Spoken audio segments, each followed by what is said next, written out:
Hey guys, Dalek44 here. I need no introduction, but I got one anyway. Well, it's that time again. To make fun of people in Range Rovers? To discuss how cute I am? Oh, you idiots. It's Father's Day.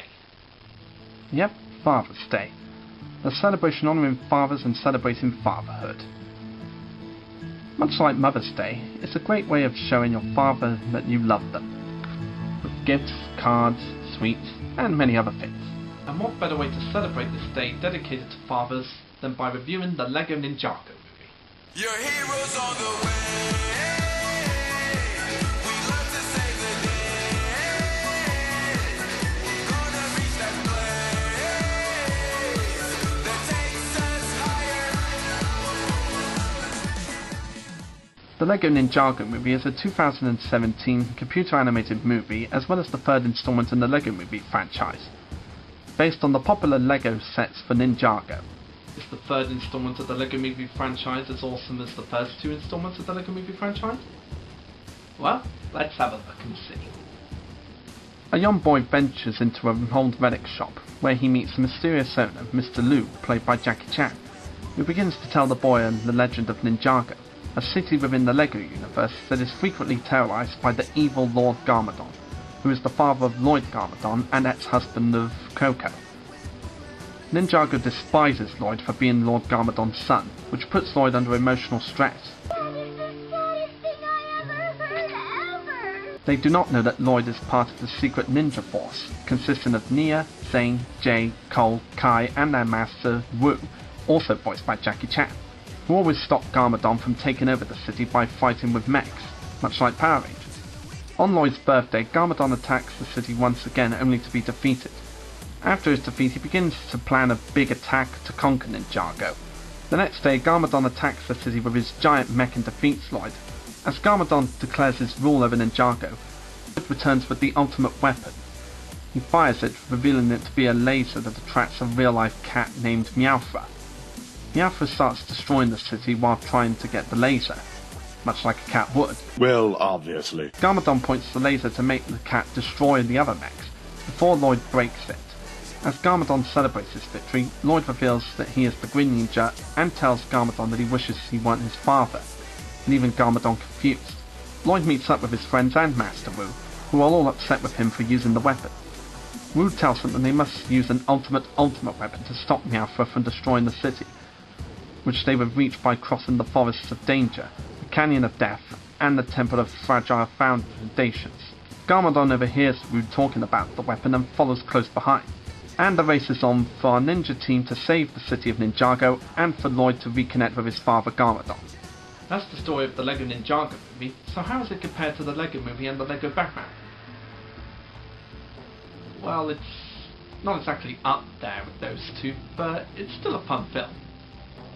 From the trailers, it's obvious that this movie is a father-son story, but it's also one of those high school superhero movies, much like Power Rangers. At first the movie gives us an impression that it's going to be a high schoolers and superheroes kind of thing. And it does start off that way. And then it turns into a father-son story. I get the feeling that a lot of fans would have liked this more if this was just a high school superheroes movie. But then they had to throw in that father-son thing that's been done to death in many films and TV shows. And many people could say that the relationship between Garmadon and Lloyd is a more comical take on Luke Skywalker and Darth Vader from Star Wars, with one being a hero and the other being a villain. Lloyd? That's right. It's me, your son. And it's Lloyd, Dad. No. L-L-O-Y-D. I named you. You ruined my life. How could I ruin your life? I wasn't even there. And while this movie has an interesting array of characters, there are only a few characters that get a huge time in the spotlight. There's Lloyd Garmadon, played by Dave Franco, the Green Ninja, leader of the Secret Ninja Order, Lord Garmadon and Coco's son, and Master Wu's nephew. I see him as a young teenager who's going through a lot of stress in his life, what with being the son of an evil dictator and having everyone hate him. And the only way he gets people to like him is when he's the secret Green Ninja that nobody even knows is him. It's okay, Lloyd. Nobody's parents are perfect. I mean, my mom is weird and collects seashells. Your dad levels cities and attacks innocent people. So, they've all got their quirks, you know? It's a very nice way to teach kids that you should never judge a book by its cover.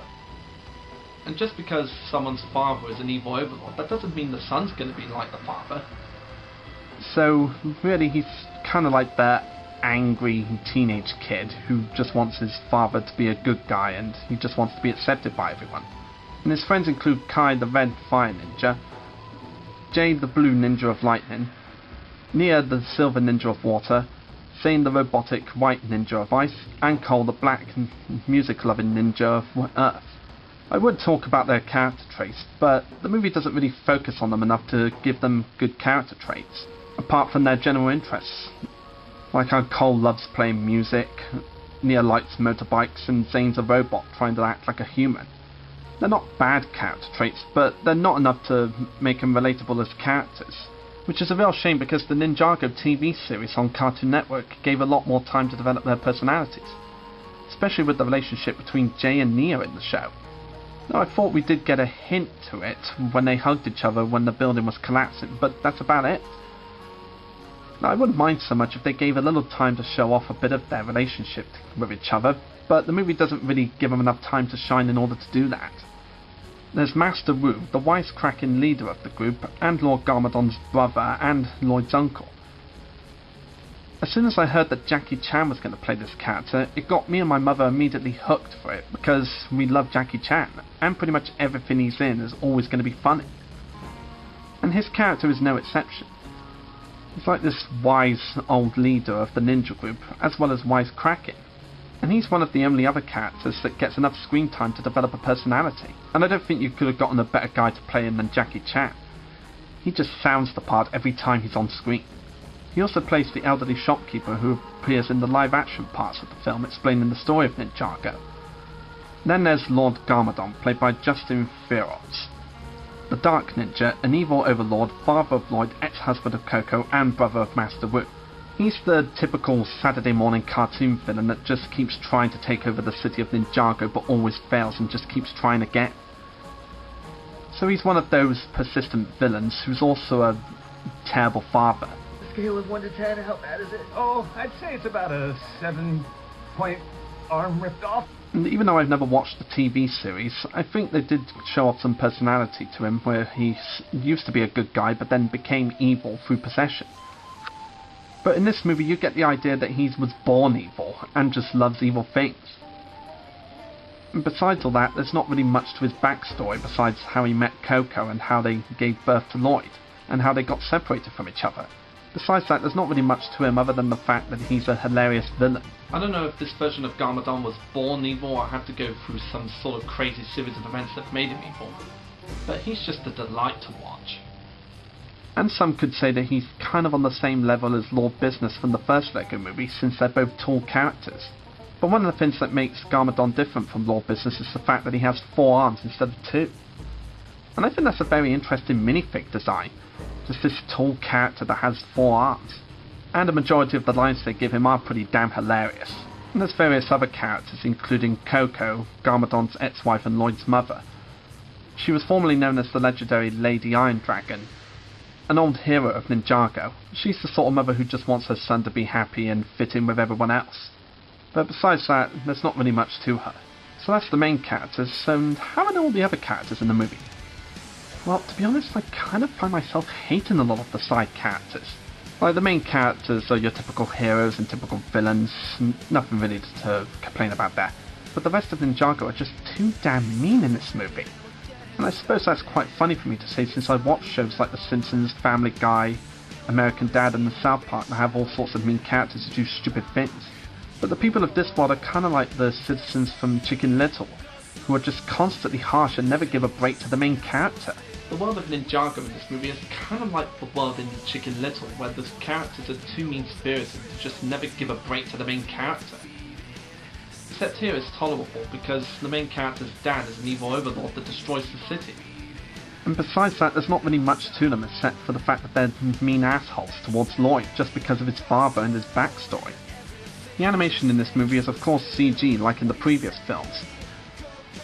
And they give you the illusion to make it look like it's a stop-motion Lego movie, with some real-life elements mixed into it.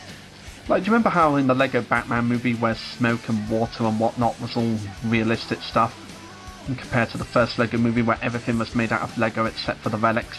Well, here it's sort of 50-50, where most of the city and the people and the animals and whatnot are all made of Lego, whereas Meowth and grass and trees and whatnot are all real-life elements. Even the water's real life. This gives you the feeling that this could have come from one of the Lego TV series or TV specials or the video games, where you've got a lot of Lego elements as well as real-life elements. Now, I've got nothing against that, but it just kind of feels out of place in this Lego movie universe. But then you could make the argument that this is probably a child and his friends or father playing with Legos in their back garden. I mean, that's the idea I got from it.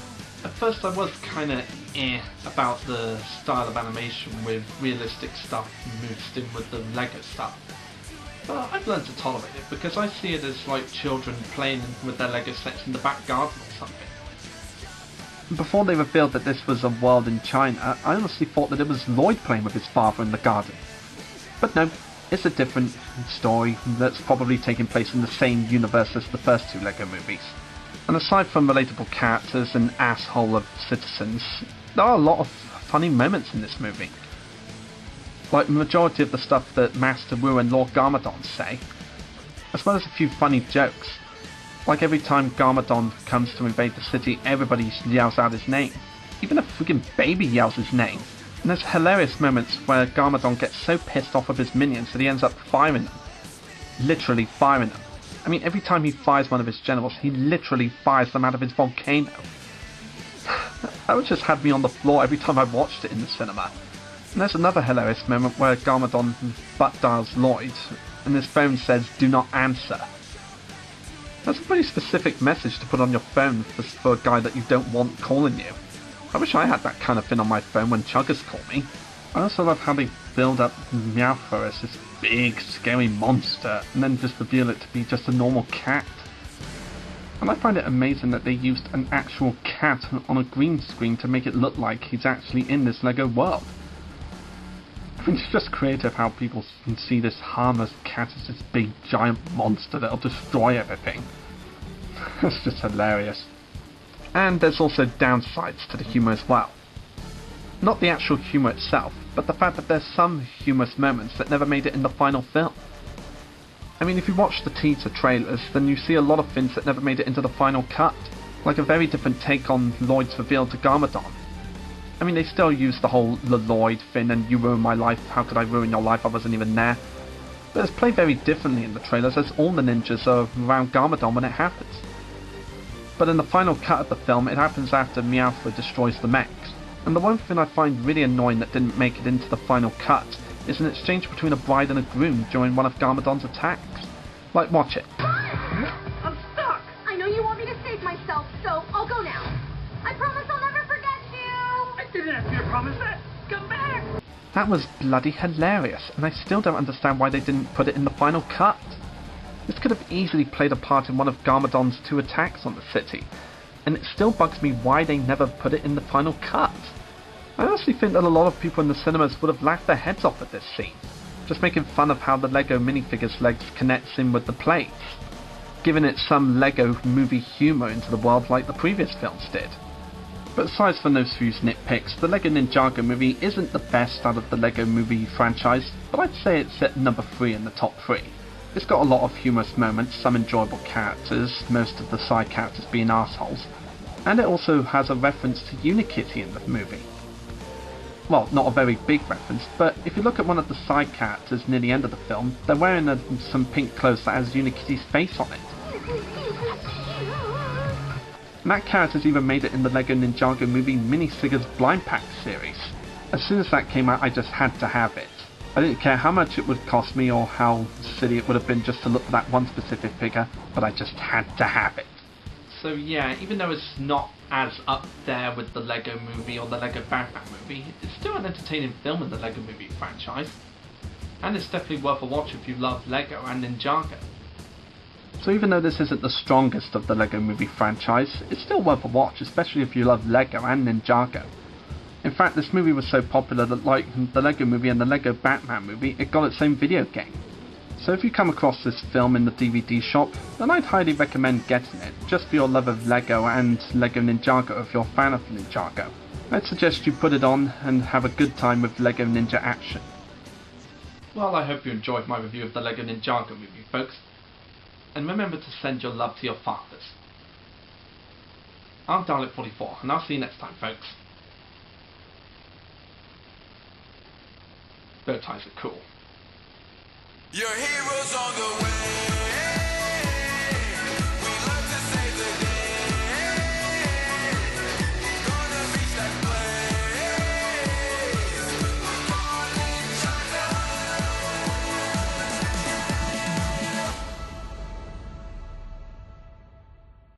I promise I'll never forget you!